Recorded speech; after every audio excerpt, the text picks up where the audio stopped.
One of the most fascinating recent discoveries I've kind of found myself sitting with and exploring, especially as I heal at this point in my life, is that I have trained people how to treat me. And everyone does. We all train people how to treat us, right? Depending on how you were raised, right? If you were raised in a healthy way, in a healthy environment, by healthy personalities that are flexible, right? You're going to train people to treat you accordingly based on that. And also, in the complete opposite way, if you were raised, with unhealthy personalities, unhealthy objects, right? You have trained people to treat you accordingly, right?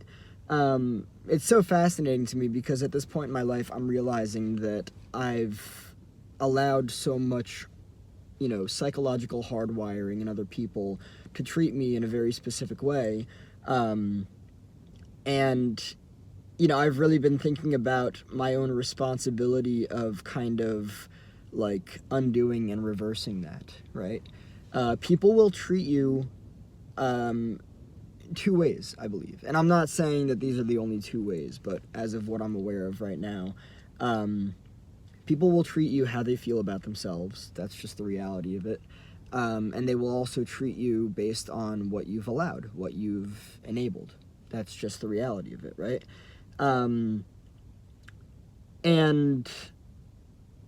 in the past, years ago, I have allowed people to treat me very poorly.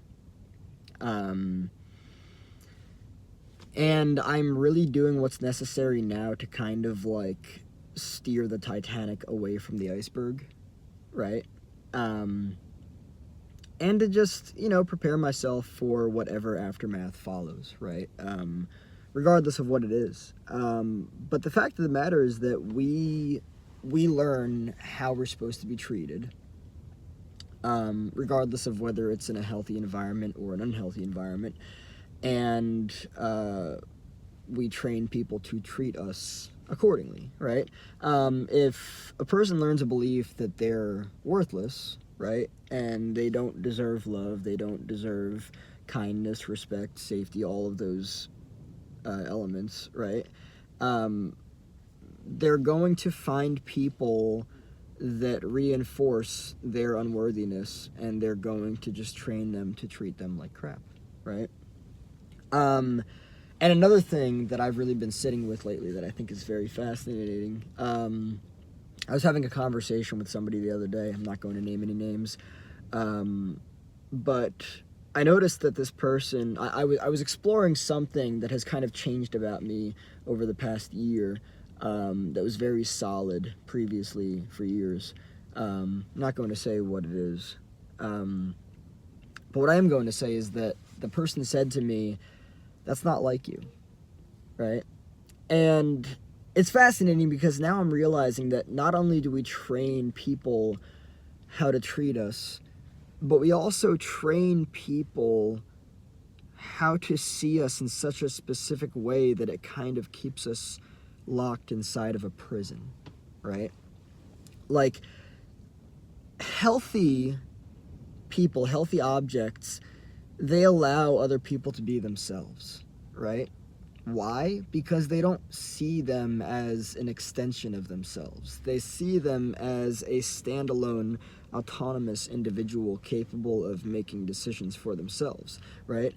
Healthy objects see people that way. Unhealthy objects have a tendency to kind of see people as like extensions of themselves, and I mean, not always, but they tend to kind of like revert back to the, that's not like you, right?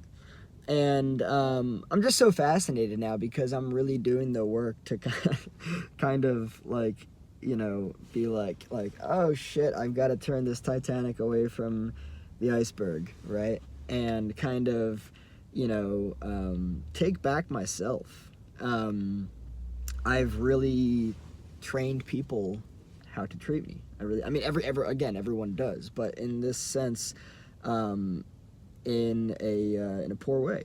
I've had many relationships throughout my life that were, I don't know if the right word to use in terms of amount is many. I've had a relationship.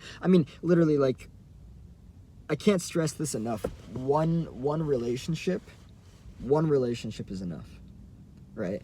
To fuck a person up, and then of course, the reinforcement over and over and over again, right? But I've trained people to treat me like shit. I really have, and that comes with, or that is rooted in a belief of unworthiness, right? When you believe that you're not worthy of safety, of love, of kindness, of respect, right?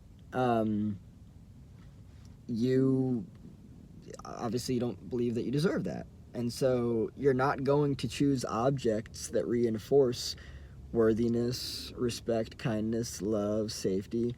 No, you're going to choose objects that reinforce the exact opposite, right? And that's just the way that it works. And so I'm really sitting with this now, and I'm like, fuck, well, I've really got to take the time to, undo this, and to, it's kind of like put up the sign of like no more, N-O is a full fucking sentence. And that's just the reality of it. It is challenging because the people that got very used to when people get very used to treating a person like shit, and it's usually a reflection of how that person or those people see themselves, they don't really want to put in the effort to treat the person any differently. They just want to continue the same. It would take energy and effort, right? And they don't want to put in that energy and effort. So they just continue down the path of the same treatment. But I'm really looking at it. I'm really looking at who's in my circle now. I'm really looking at, like, who I keep close to me and stuff. I've gotten a really good understanding of what a healthy relationship looks like, and I'm realizing that relationships, over the course of my life, especially earlier on, like in middle school and everything, in high school, were not healthy. I didn't learn that relationships were, a back and forth, kind of like a two-way street. I learned to just give so much of myself and receive breadcrumbs in return, I didn't really believe that I was allowed to have needs or even ask anything of anyone, right? I thought I was supposed to give. And so this is the thing too, like when you train, I'll emphasize on that too. When you train people that you can be somebody that they can come to for like absolutely anything, and you'll give without limits, that'll train them to just come to you and take. And that's just the reality of it, right? And so just kind of like taking a step back from that and, undoing the training and, just, again, that sign, no more, or maybe not no more, but boundaries, like that kind of thing. It's challenging because it's different. It's a different dynamic. It's a lot of undoing. That's just the reality of it.